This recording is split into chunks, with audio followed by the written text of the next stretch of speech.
Namun ternyata ada yang salah di sini. Jadi di sini agak berbeda dari sumber-sumber yang saya dapatkan mengenai ijazah yang digunakan 2014. Ya, ini sama-sama keluaran 1985. Apa yang beda? Yang jelas sekali. Tim ofisial daripada PDI Perjuangan dalam konteks pencalonan Gubernur DKI, yaitu Bung Denny Iskandar, itu bercerita kepada saya bahwa beliau itu heran kenapa foto di ijazah Pak Jokowi yang dilegalisir bahasa tersebut berbeda dengan sosoknya Pak Jokowi. Terbukti bahwa Pak Roy Suryo dan teman-teman yang lain itu tidak boleh dijerat. Kenapa? Ini barangnya sama persis. Belum siap. Kekuatan apa yang mempengaruhi mereka sehingga mereka bisa menghitamkan, menyembunyikan tanpa uji konsekuensi. Seharusnya mereka uji konsekuensi dulu, baru menyembunyikan informasi yang ada di dokumen, gitu. Saya berasumsi ya, kayaknya ada yang memaksa mereka, pokoknya tutup aja dulu, kan. Nanti masalah tempur-tempur di KI pengadilan silakan, kan gitu kan. Akhirnya Komisi Pemilihan Umum Republik Indonesia menyerah juga. Untuk pertama kalinya, salinan ijazah mantan Presiden Joko Widodo yang tidak disensor alias tidak dihitamkan di beberapa bagian diserahkan kepada pengamat kebijakan publik Dr. Bonatua Silalahi. KPU menyerahkan salinan ijazah itu kepada Bonatua setelah Majelis Komisi Informasi Publik pada sidang tanggal 14 Januari lalu menyatakan menerima permohonan Bonatua secara keseluruhan dan mewajibkan KPU untuk menyerahkan salinan lengkap ijazah Joko Widodo sesuai permohonan pemohon. Amar putusan memutuskan menerima permohonan pemohon untuk seluruhnya, menyatakan informasi salinan ijazah atas nama Joko Widodo yang digunakan sebagai persyaratan pencalonan Presiden RI periode 2014-2019 dan 2019-2024 merupakan informasi terbuka. Majelis Komisi Informasi Pusat sebenarnya memberikan kesempatan kepada KPU RI untuk mengajukan banding selama 14 hari dan bila tidak mengajukan banding maka putusan itu berkekuatan tetap. KPU ternyata secara mengejutkan tidak mengajukan banding. Dan hari ini, Senin 9 Februari 2026, Bonatua mendatangi KPU Pusat dan bertemu dengan petugas pengelola informasi dan dokumentasi KPU RI. Proses ini kita mulai sejak 3 Agustus yang lalu dengan proses yang panjang dari awal permintaan informasi, lalu KPU mengeluarkan keputusan 731. Keputusan KPU RI untuk tidak mengajukan banding ini sesungguhnya cukup mengejutkan ya. Mengingat KPU selama ini kan mencoba selalu menghalang-halangi publik untuk mengakses ijazah Jokowi ini. Misalnya kan pernah membuat aturan nomor 731 tahun 2025 yang mengatur 16 dokumen milik Capres dan Cawapres itu dikecualikan. Ini termasuk ijazah, maksudnya dikecualikan itu nggak boleh diakses oleh publik.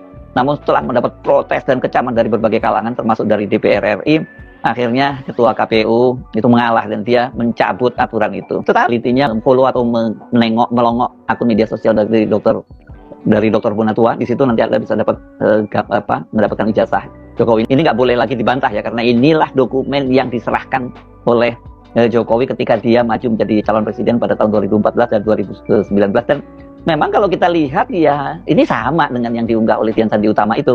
Dan ini yang sudah diteliti oleh Dr. Rismond dan Roy Suryo yang mereka menyatakan bahwa ini ya kalau Roy Suryo menyebutkannya 99,9% palsu, sementara kalau Rismond katanya 1.000 triliun palsu, 11.000 triliun palsu.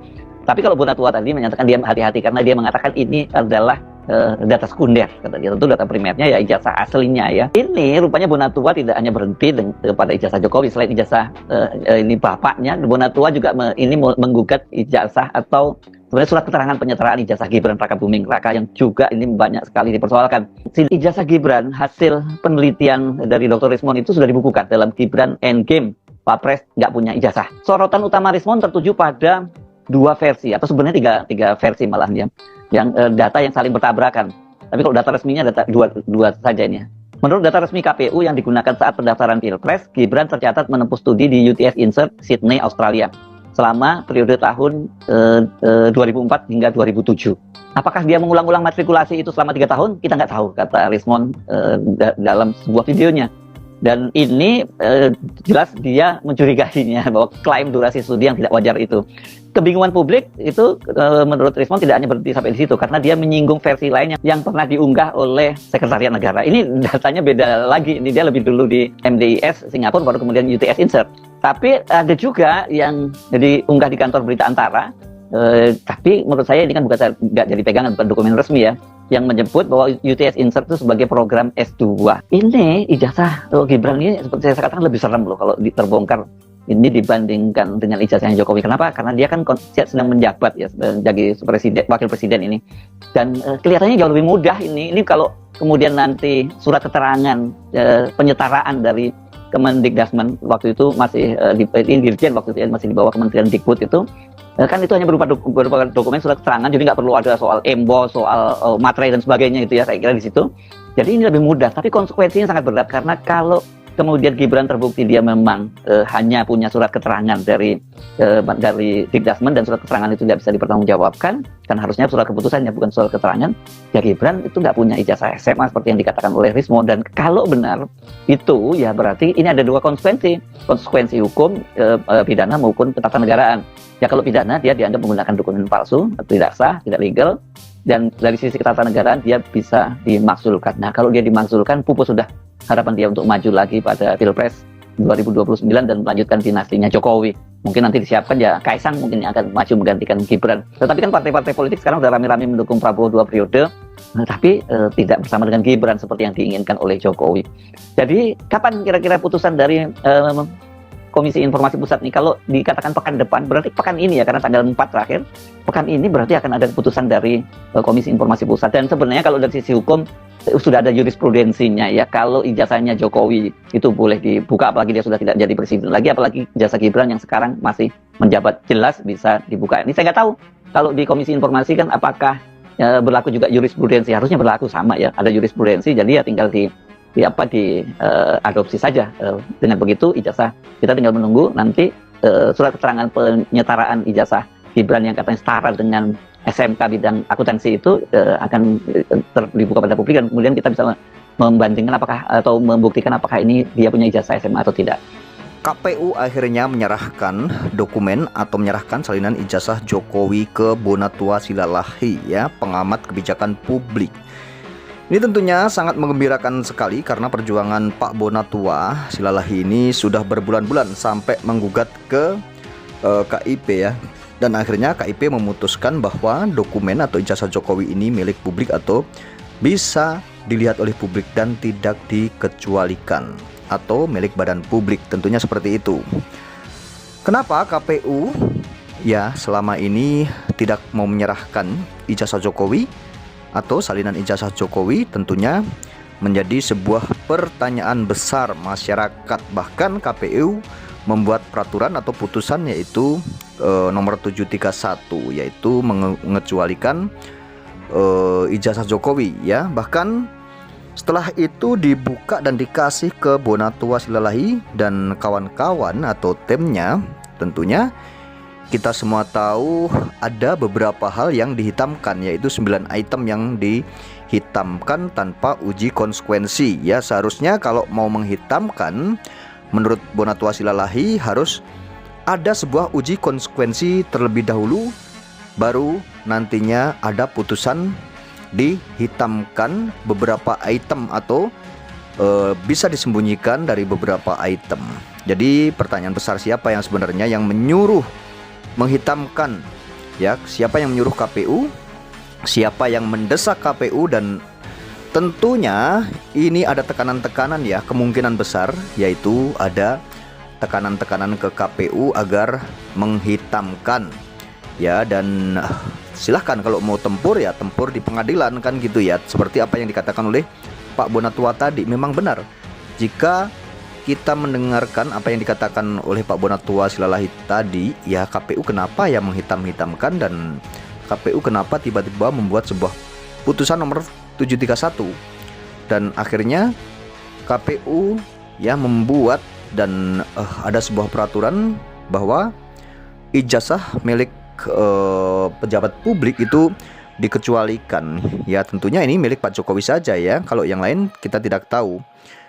Dikecualikan dan tidak bisa dilihat oleh publik atau tidak bisa diakses oleh masyarakat, tidak bisa kita ketahui ya sebenarnya ijazah itu asli atau palsu.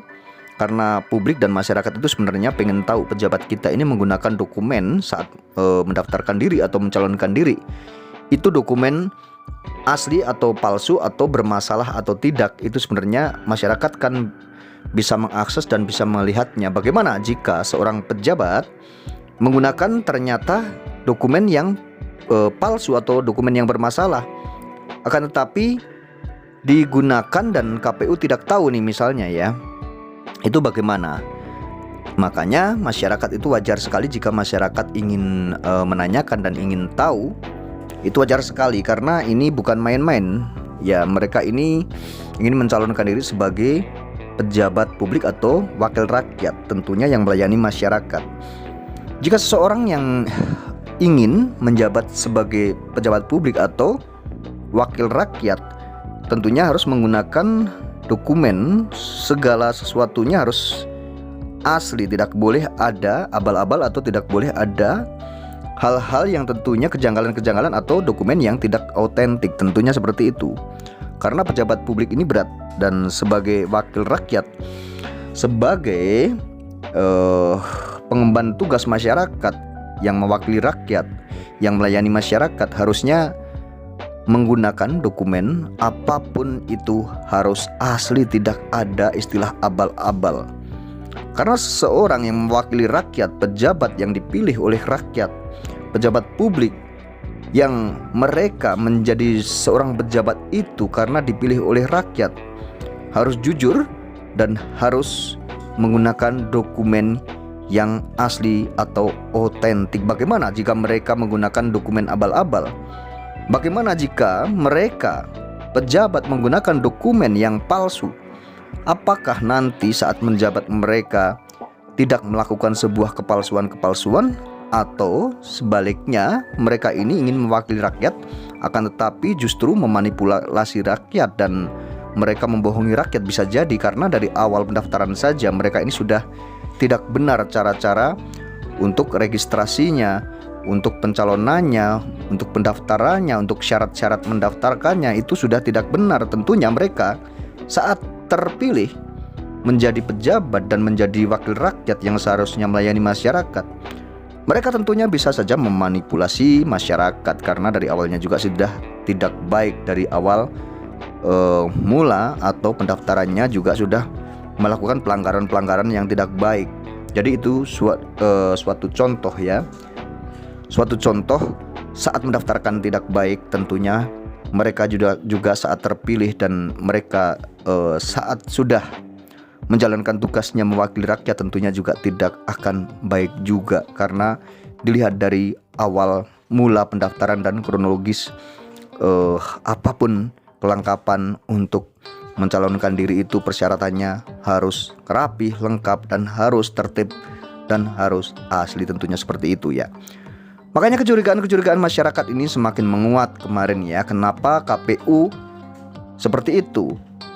Tidak memberikan salinan ijazah tersebut kepada masyarakat yang ingin mengetahui keaslian ijazah tersebut atau keaslian dokumen tersebut bermasalah atau tidak, asli atau palsu. Ini justru KPU malah menyembunyikan. Bahkan KPU memberikan sebuah dokumen atau salinan ijazah Jokowi kemarin, itu ada beberapa item yang disembunyikan, padahal tidak ada uji konsekuensi. Itu yang menjadi pertanyaan besar.